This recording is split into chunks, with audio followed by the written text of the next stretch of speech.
चुपचाप निकल चलते हैं यहाँ से। मुझे नहीं सुनना इस बुड्ढे की खतरनाक और खुराफाती कहानियाँ। हाँ, मुझे कौन सा इंटरेस्ट इनकी कहानी में। एक काम करते हैं, अंगूरी जी के घर भाग जाते हैं। हाँ, चुप निकलो यहाँ से।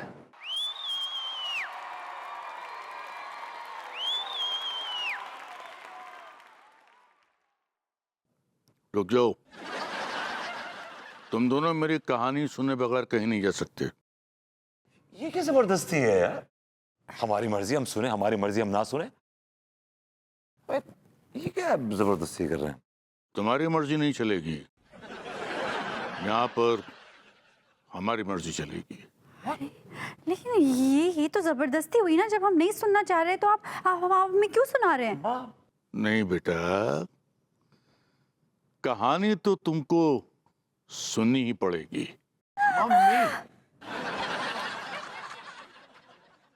अजीब है, आप बेटा भी कह रहे हैं और पिस्तौल दिखा रहे हैं हमको। मैं अपने बच्चों को भी इसी तरह से पिस्तौल दिखाकर कहानी सुनाता हूँ। बैठो, नहीं तो चल जाएगी। मान लिया तोता इस खुराफाती आदमी को लिया यहाँ पे। रात के ब्लैक बोर्ड पर सन्नाटा एक भयानक सी इबारत लिख रहा था। घर की दीवारें मुंह जोड़े शैला और जुगल को घूर रही थीं। शैला और जुगल के चेहरों पर एक अजीब सा खौफ था। वो काफी परेशान से लग रहे थे। उनके पड़ोसी किशोर और बेला आज उनके पास नहीं थे। दरअसल बेला का पति आज सुबह से ही गायब था। बेला उसे कई बार फोन लगा चुकी थी, लेकिन उसका नंबर ही नहीं लग रहा था। घबराई हुई बेला शैला और जुगल के घर पहुंचती है। अनीता जी, हरभूति जी, यदि आप कहीं लड्डू के भैया को देखेगा? नहीं, हमने तो नहीं देखा। हाँ, वो कहा है ना कि वो सुबह सुबह ही अपने खोखे पर, हमने मतलब साफ पर निकल गए थे। रात को 8 बजे तक तो हर रोज आ जाते हैं, लेकिन आज तो उनका कुछ पता ही नहीं है। कितनी बार कॉल भी किए उनको। एक काम करते हैं, चलिए ढूंढ के आते हैं उनको। रुक जाओ, कोई कहीं नहीं जाएगा। क्या जबरदस्ती है?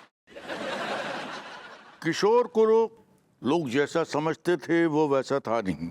वो भी जुगल की तरह औरतों पर गंदी नजर रखता था। आज सुबह ही उसने एक मासूम औरत को अपने एक वाहियात दोस्त पप्पू के साथ गलत अंदाज से छुआ था, लेकिन वो इस बात से बेखबर था, अनजान था कि मार्था की नजर उस पर पड़ चुकी है। रात के वक्त किशोर अपने उस वाहियात दोस्त पप्पू के साथ घर वापस लौट रहा था। लियो, लाइट को कहाँ होगा? हेडलाइट खराब हो गई सर। अरे वो छोड़ो, आजकल इतना ट्रैफिक हो गया कानपुर में। नहीं अरे यार, तिवारी ट्रैफिक ना होगो तो कहोगो ससुर। लोगों ने 4-4 टम-टम रखी है घर में। टम-टम? अरे हमारा मतलब गाड़ियां यार। अरे यार, भले 9-9 बच्चा रख लो घर में, लेकिन गाड़ी एक रखो ना। क्या जरूरत है कि लोग 4 हैं घर में तो गाड़ी भी 4 हो? अबे यार। दोनों इधर उधर की बातें कर रहे थे कि अचानक उनके पीछे एक साया आ गया। अरे क्या हुआ, रुक काहे गए? अरे यार, रोक नहीं दे। बूढ़ी औरत कौन है जो घूर रही है तेरे को? और वो साया मार्था का था। अरे डुकैया का, अरे दौड़ रही है। और पलक झपकते ही मार्था ने किशोर और पप्पू को दबोच लिया।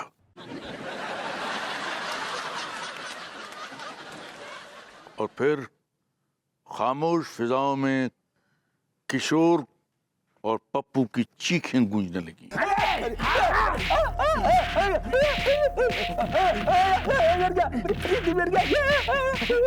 अरे कौन है तुम? मारता। अरे दादा, तो हमको काहे को मारता?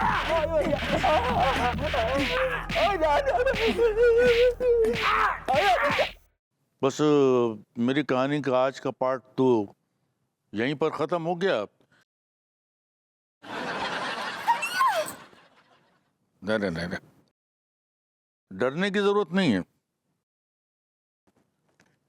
ये लाइटर है।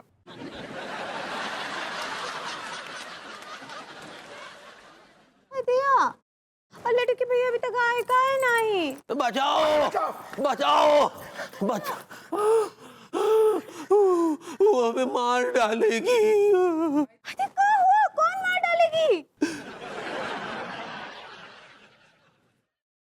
मार था, बहुत मार थी।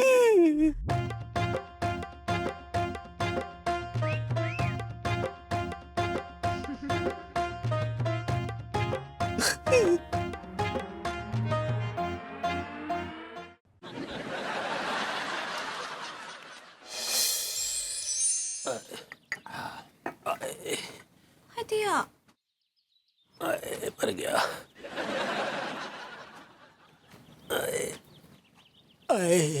यहाँ मारा क्या आपने? यहाँ पिछवाड़े में?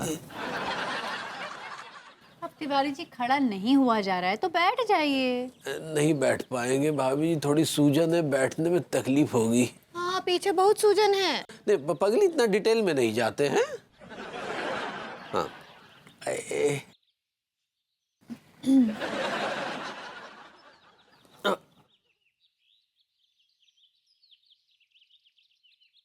आप लोगों ने एक बात पे ध्यान दिया?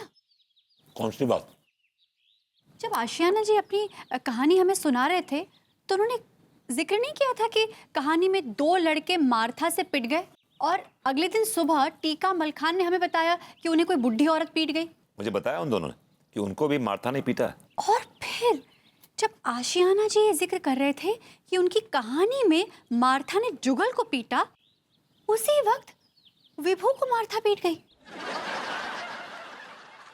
और उसके बाद जब उनकी कहानी में किशोर का जिक्र आया और जब उन्होंने बताया कि मार्था ने किशोर को पीटा, उसी वक्त तिवारी जी भी मार्था से पिट गए। भाभी जी क्या कहना चाह रही है, मेरे को समझ में नहीं आ रहा है। अरे बाबा, मैं ये कहना चाह रही हूँ कि आशियाना जी की कहानी हम सब के इर्द गिर्द ही घूम रही है, मम्मी जिसमें विभू जुगल है, किशोर तिवारी जी है, मैं शैला हूँ और अंगूरी जी बेला है। भाभी जी आप पे ये बेला नाम सूट नहीं करता। और भाभी जी आप पे ये शैला नाम बिल्कुल सूट नहीं करता। बेला की जगह आपका नाम अगर एनाबेला हो जाए तो सूट करेगा, बिकॉज उसमें एक इटालियन फील भी है। शैला की जगह आपका नाम शैला बानो हो जाए तो बहुत ये सूट क्या वो करेगा। बेतुका सा शैला बानो, सायरा बानो सुना था। अरे आप लोग किस बात पे बहस कर रहे हैं? How is this relevant?